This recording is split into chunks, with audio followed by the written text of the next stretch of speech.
Earl Crum spent 31 years writing things down in a series of black composition notebooks that smelled like cigarette smoke and cold coffee and old paper. He died on the 14th of March 2018, before he could act on most of what was in them. His granddaughter found the notebooks 7 months later in the back room of the farmhouse, on a shelf behind the seed catalogs, where they had been sitting since 1987. She was 15 years old. She read every one of them over the winter, and in the summer of 2019, she drove south to Sunflower County, Mississippi, with a spiral notebook and a plan that Earl had written down and never gotten around to, and she put tilapia in his drainage ditches while experienced men who had farmed that ground for decades told her plainly that it could not work. This is how that happened. The ditches ran flat and slow along the edges of Earl's soybean fields, the way ditches do in the Delta in late June. Brown water, warm as a bath, smelling of mud and algae and the pale green slick of duckweed that covered the still sections in a mat so thick a man could mistake it for solid ground from the road. They were nothing ditches. Maintenance ditches, the kind a farmer mows around once in spring and ignores the other 11 months. Henry Dobbins, who farmed the quarter section to the west and had done so since 1988, drove past those ditches every working morning of his adult life without a thought about them worth keeping. In the summer of 2019, he drove past them one July morning and slowed down.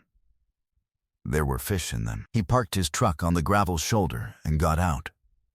He stood at the ditch edge in his good boots and looked at the shapes moving through the warm brown water. Dozens of them, gray-green, each one close to a foot long, moving slow through the algae with the ease of fish that had been there a while and were not particularly worried about anything.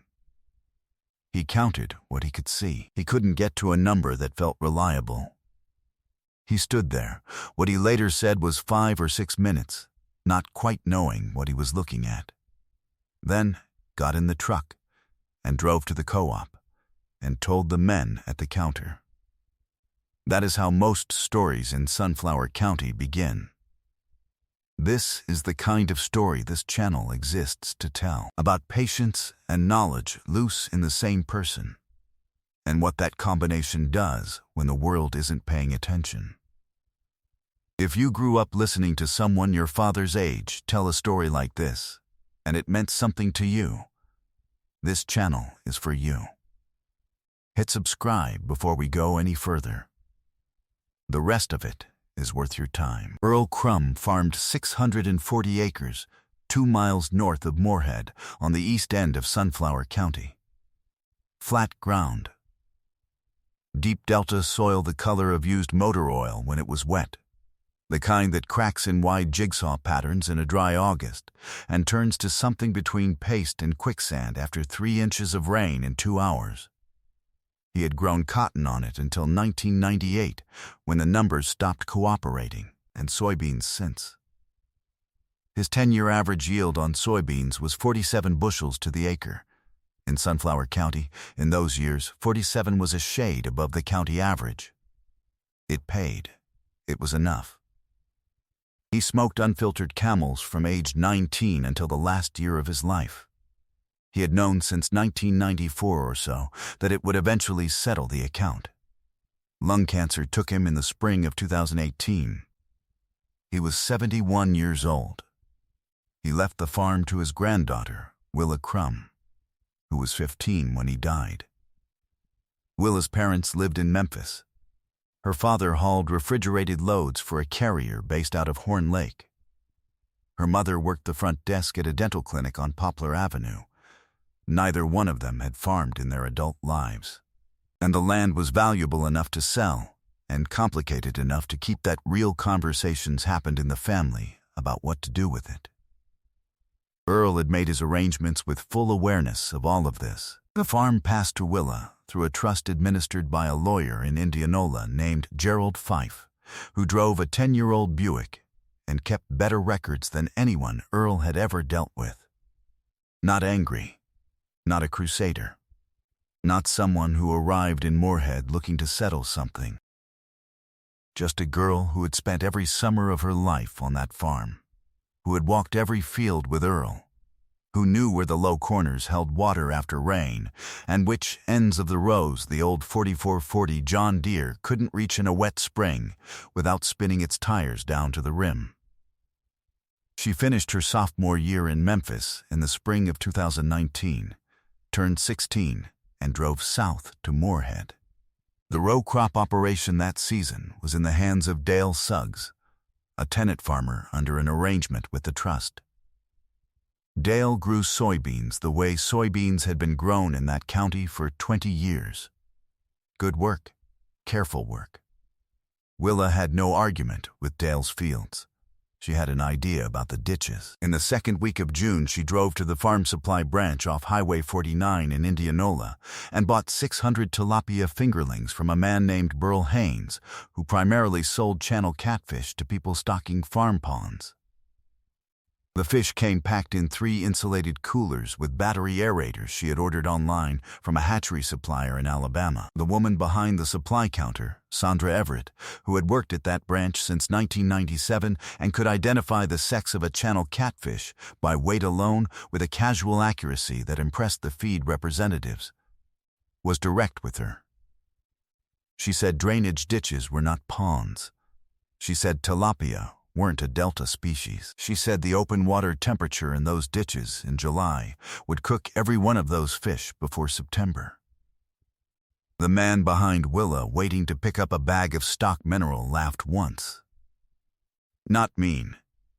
Just the short laugh of a person who has watched farm plans not work out and has opinions about which direction most new ideas travel. Willa paid $214 for the fingerlings, thanked Sandra, and drove back to the farm with the coolers in the bed of a borrowed F-250. The ditches ran along approximately 4,100 linear feet of field perimeter on the western and northern edges. The county drainage district maintained them, a track hoe every few years, and otherwise left to fill with whatever came. In June of 2019, they held between 8 and 14 inches of water depending on where you measured and how recently it had rained, which was deeper than it appeared from the road. The bottom was soft. Years of accumulated organic muck, 4 or 5 inches of it, dark and rich. The water temperature, which Willa had measured 3 times with a probe thermometer she ordered from an aquaculture supply company in 3 weeks before stocking, ran between 81 and 88 degrees Fahrenheit in the open sections.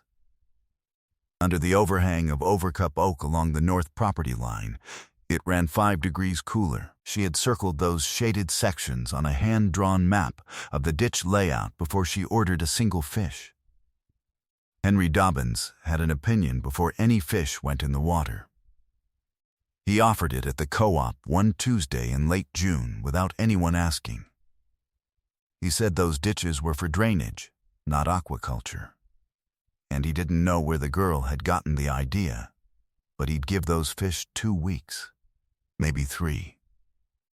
A county extension biologist named Roger Tatum heard about it secondhand and reached the same conclusion, though he phrased it in terms of thermal tolerance thresholds, which was more technical and amounted to the same thing.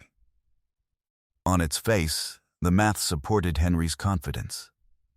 600 fingerlings, $214, all in. If they died, she was out a modest amount of money and had learned something at a reasonable price. And if that were the whole story, no one would be telling it. But there was a second set of numbers in Willa's notebook, and those numbers weren't about the fish. They were about what the fish would do to the water. She stocked the fingerlings in the 3rd week of June, working from 6 until 9 in the morning, placing them in the deeper shaded northern ditch sections first, then the western run. She lost 5 fish in the first 9 days. 3 in the shallowest exposed bend on the west, where the afternoon sun hit the water flat from 2 o'clock until nearly dark. She moved the remaining fish out of that section with a dip net and marked the results in her notebook. Dead, 5. Relocated, 41. Active fish in system, 554. She checked the ditches each morning before the heat came. She was watching the surface conditions. The thick algae mat that had covered most of the open water when she arrived began to thin. By mid-July, she could see clear water between the clumps in the faster sections. By the fourth week, the bloom was mostly gone from the channel margins. She logged it in 2-word entries each morning. Heavy mat. Clearing, patchy, north, open water. She was not keeping a scientific record. Just a record. Henry Dobbins drove past on his way to his fields most mornings. He started slowing down more than a road, with no traffic required. He saw her crouched at the ditch edge in the early light, writing in the notebook. He could not say what she was doing. He felt like he ought to understand it. That uncertainty bothered him some, and he was the kind of man who noticed when things bothered him. Earl Crum was a reader. Not a fast one, not someone who moved through books. He read slowly and with attention, the way he did most things, making notes in a series of black composition notebooks he kept on a shelf in the back room of the farmhouse behind the seed catalogs, and a decade plus of extension bulletins saved for reasons he probably couldn't have fully explained. He started the notebooks in 1981. There were 31 of them by the time he died. In October of 1987, he drove to an agricultural trade conference in Greenville. He almost didn't go. He had a field running wetter than he liked that week. He went anyway. On the second afternoon, a researcher from the University of Arkansas named Dr. Philip Norris gave a 40-minute presentation on integrated fish crop production systems documented across Southeast Asia for centuries, being adapted by small-scale producers in Louisiana and the Arkansas Delta. Norris talked about nitrogen cycling. He explained how tilapia in paddy channels produced continuous ammonia-rich waste that converted to plant-available nitrate in warm water within days, and how that nitrate moved with irrigation water directly to the root zone of adjacent crops. He talked about weed suppression. Tilapia documented to reduce aquatic vegetation biomass by 60 to 80% in managed channels, cutting the cost and labor of mechanical ditch clearing. Earl filled 3 pages of the 7th composition notebook that afternoon. He pressed hard on the pen when something struck him as particularly important. He did nothing with it for 31 years. Not because he doubted Norris. He just didn't have the circumstances. There was the land payment running through 1999. There was the cotton operation demanding everything he had while prices held, and more than everything when they didn't. There was his wife, Margaret, sick from 2003 until she passed in the summer of 2007. And those were 4 years Earl didn't have anything extra to spend on anything beyond keeping the farm going and being present with her. And then there was the plain arithmetic of managing 640 acres alone, past 60. You make the safe decisions. You protect what's working. You leave the experiments to someone with a longer timeline. Near the bottom of the 3rd page of his Greenville notes, in the same steady, unhurried handwriting he used for everything, he had written, "There are Vietnamese families near Scott doing something like this already. Should go look at it. Probably won't get around to it." He never did. Willa found that notebook in October of 2018, 7 months after the funeral. She had come down from Memphis with her parents to go through the farmhouse, sorting things into boxes for the Habitat Restore in Indianola and for the trash. Her mother told her the shelf of composition notebooks could go in the garbage. Willa put them in a cardboard box, put the box in the trunk of the Hyundai, and drove home. She read all 31 notebooks over the winter, starting with the first from 1981. She found the Greenville conference pages in the 7th. She read those 3 pages 4 times. She used Earl's search terms to find 2 peer-reviewed research papers, one from 1994, one from 2009, documenting yield outcomes from experimental plots in Louisiana, where tilapia-enriched irrigation water had been applied to soybean fields alongside untreated controls. The 2009 paper showed 8 to 11% higher yields on treated plots. It showed $31 to $47 per acre lower input costs from reduced synthetic nitrogen applications. She printed both papers. She folded them into the notebook alongside Earl's conference pages. Then she planned the spring. Here is what was happening in those ditches, whether Henry Dobbins or anyone else standing on the bank understood it or not. Tilapia are continuous feeders. In warm, nutrient-rich water, they eat algae, duckweed, and soft aquatic vegetation from first light until last. As they feed and metabolize, they excrete ammonia directly into the water column. In water above 75 degrees Fahrenheit, and those ditches ran well above 75 from June through September, bacterial populations naturally present in the ditch sediment convert that ammonia to ammonium and then to nitrate within a matter of days. Nitrate is the primary form of nitrogen available to plant roots. Earl's fields ran a gravity flow irrigation system common to that part of the delta.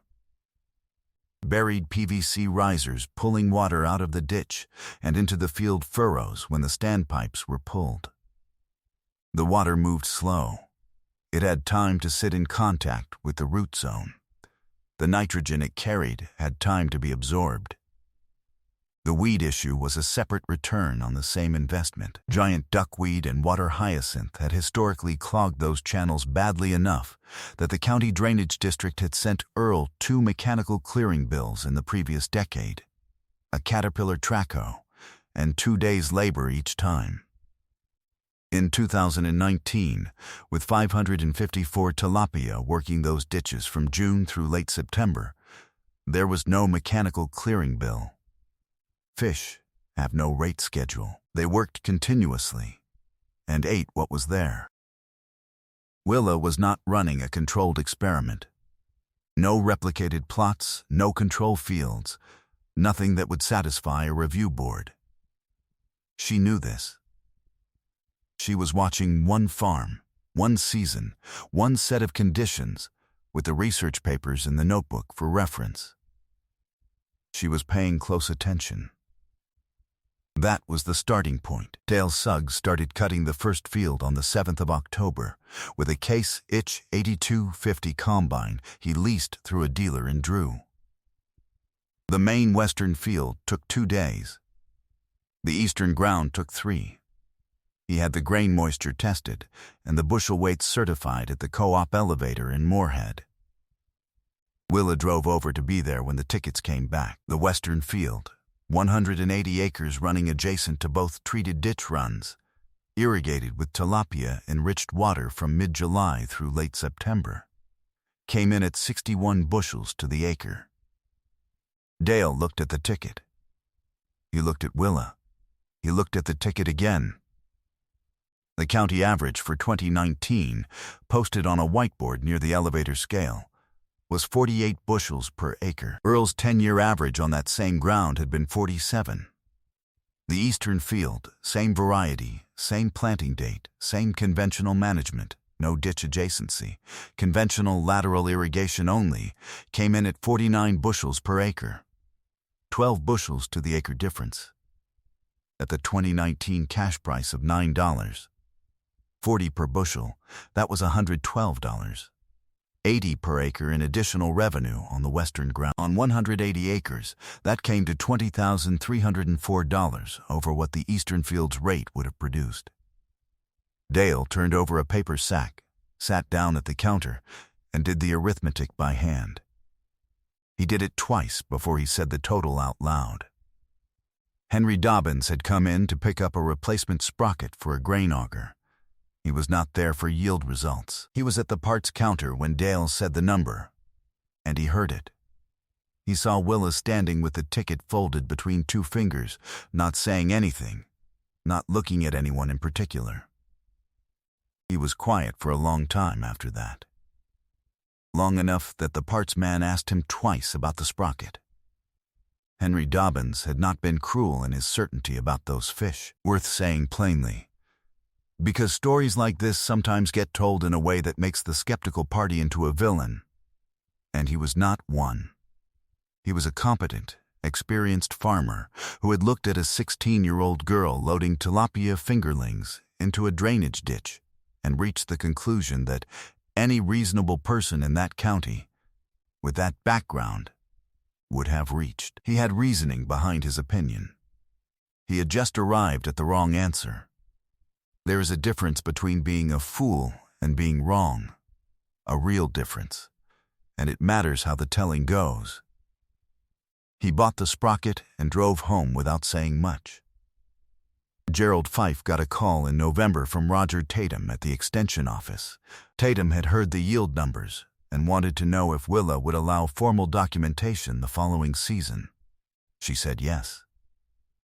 In the summer of 2020, a graduate student from Mississippi State's Plant and Soil Sciences program named Marcus Pruitt spent 6 weeks on the property, measuring nitrogen concentrations in the ditch water at intake and outflow points, pulling paired soil samples from both field sets before and after irrigation, and recording everything in a format that would eventually become part of his master's thesis. He presented the data at a research symposium in Starkville in the spring of 2021. His figures showed that tilapia-enriched irrigation water had delivered an estimated 18 to 24 pounds of plant-available nitrogen per acre per season, the equivalent of $14 to $19 per acre in synthetic fertilizer at 2020 prices. Combined with the elimination of ditch clearing costs, Willa's input cost advantage on the treated fields ran to approximately $52 per acre compared to conventional management. She was 17 when Pruitt pulled his first soil samples. She is 22 now. She runs 740 acres. She bought the adjacent parcel from the Dobbins family when Henry retired in the fall of 2022. A transaction both of them kept quiet about, though neither one pretended it wasn't carrying some weight. She grows soybeans and a partial rotation of grain sorghum and stocks between 1,600 and 1,900 tilapia each spring across an expanded ditch system she manages in sections, using removable screen barriers to keep fish distributed by field. Her 5-year average yield on the ditch-adjacent fields is 58 bushels to the acre. Henry stopped her in the feed store in Moorhead in October 2022, a few weeks after the land papers closed. He told her he thought Earl would have been proud of her. She said Earl had started it, that she had just finished reading his notebook and done what he had planned to do. She didn't say it to be modest. It was the plain truth, and Willa was the kind of person who said things plainly when she had something to say. Henry told that story at his retirement gathering in the spring of 2023. A small thing. Some neighbors in a pavilion behind the Dobbins farmhouse. A pulled pork supper.